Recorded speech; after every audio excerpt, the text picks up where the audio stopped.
chicos, tenemos el sustrato anatomofisiológico. Entonces hay de tres maneras.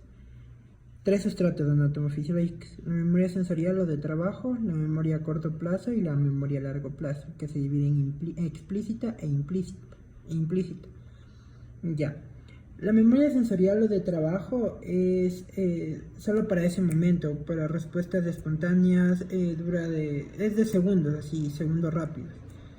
Entonces, ¿a través de qué sentido se da? Principalmente a través de la visual y de la auditiva, o conocidas como icónica y ecoica. Entonces, su almacenamiento es de gran capacidad.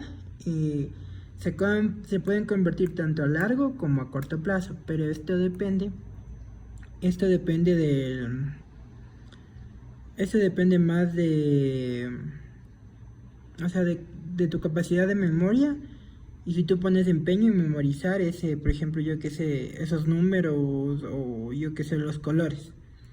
Ya, entonces, ¿qué nos va a permitir medir la memoria sensorial o de trabajo? Principalmente que estemos conscientes, atentos y en sentidos. Por ejemplo, cuando nosotros le decimos a un paciente en la clínica, le decimos a un paciente: grábese estos números y dígame los números. Entonces, con esto nos damos cuenta si está consciente, si está vigil y si tiene todos los órganos de los sentidos en su percepción activos. Ahora, ¿cómo se da el procesamiento de la memoria de trabajo a corto plazo? Entonces, ¿qué van a hacer? Entran los estímulos visuales y auditivos. Estos estímulos visuales y auditivos van a ir a sus cortezas correspondientes, es decir, la área auditiva primaria y el área visual. Entonces, estas de aquí van a irse posteriormente a las áreas de Broca y Wernicke. Estas áreas de Broca y Wernicke van a permitir almacenar palabras y almacenar números. Aparte, tenemos que recordar que la memoria principalmente Wernicke es la que entiende y Broca es la que articula lo que escuchaste y lo que viste. Entonces, una vez que entran a estas áreas, van a volver a la corteza, y una vez que se van a la corteza de nuevo, dan la respuesta. Es una respuesta inmediata. Entonces, entonces aquí tenemos. Lo que va a suceder es que va a entrar el estímulo visual o bien el estímulo auditivo. ¿Y qué va a hacer? Va a irse a su corteza, tanto a su corteza auditiva y a su corteza de visión. Entonces, estas dos cortezas van a migrar hacia la comprensión del lenguaje y formación de las palabras, que es el área de Broca y el área de Wernicke. Entonces, una vez que de la corteza migran a estos lugares, van hacia estos lugares del área de Broca y el área de Wernicke, van a volver a la corteza para dar la respuesta. Ahora tenemos la memoria a corto plazo. ¿Cómo funciona esta memoria a corto plazo? La memoria a corto plazo principalmente se da después de que ya pasaron. Por ejemplo, yo le digo, al Sebas, le digo: Sebas, te voy a decir unos números, 1705, ya. Pasaron unos minutos y el Sebas me volvió a repetir los números. Entonces, ¿qué pasa aquí? Que esto se va a volver a corto plazo. ¿Por qué? Porque retiene por un poco más de tiempo. Entonces, esto quiere decir que va a empezar a cambiar el sustrato anatomofisiológico de la memoria. Entonces, ¿qué sucede? Igual como vimos en el procesamiento, va a haber un estímulo visual y un estímulo auditivo. Esos estímulos visuales y auditivos se van a ir hacia las cortezas multimodales de asociación. ¿A qué se refiere con las cortezas multimodales? A las áreas de asociación, y tenemos las tres principales: la límbica, la sensorial y la ejecutiva. Posterior a esto, ¿qué va a suceder? Una vez que ya entra el estímulo y se va hacia las cortezas multimodales, o sea, la prefrontal, la parietal posterior y la parte límbica, se van a ir principalmente a lo que es la sede del cíngulo. Y una vez que se va al cíngulo, estos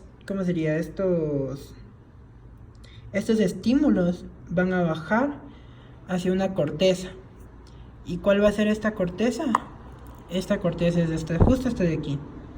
La corteza que vimos en la parte espacial. La corteza, a ver, aquí tenemos la corteza entorrinal.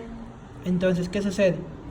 De la C del cíngulo, o sea, los estímulos visuales y auditivos van a ingresar.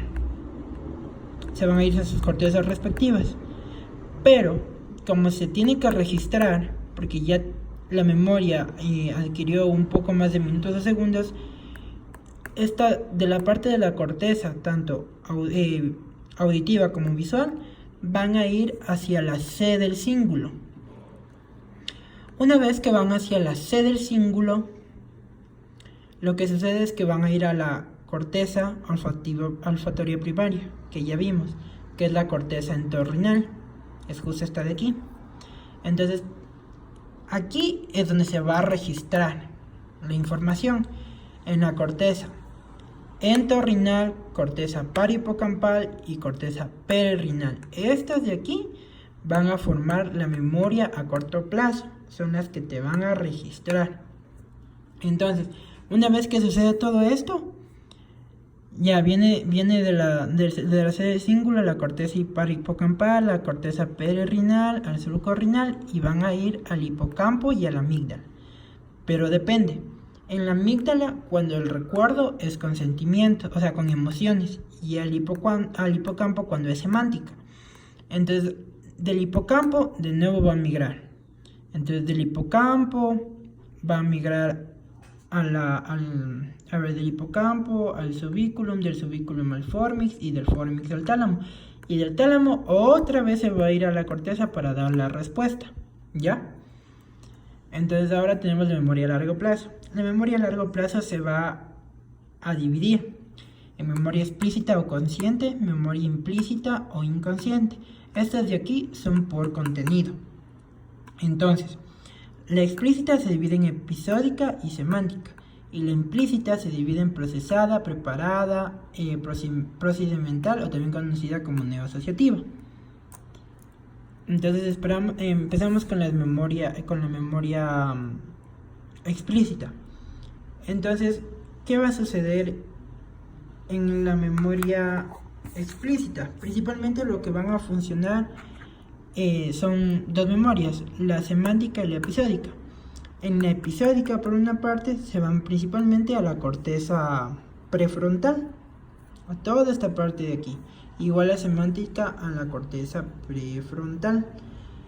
Y principalmente, estas dos van a estimular la corteza prefrontal.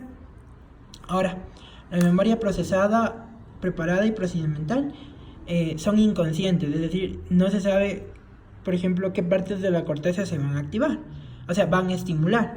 En este caso, por ejemplo, la procesada va a estimular a los ganglios basales más el cerebelo. Este te va a permitir el equilibrio, el movimiento y la coordinación. Tenemos la preparada o la corteza que se encuentra en la corteza frontal y prefrontal y que va a estimular. Y la procedimental no se sabe muy bien porque van a estimular otras partes del cerebro, pero entre estas tenemos el cerebelo, el hipocampo y los ganglios basales, que bueno, aquí van a tener que mostrar. Eso nada más, pero estas de aquí son inconscientes, y al ser inconscientes no se sabe cuál se va a estimular.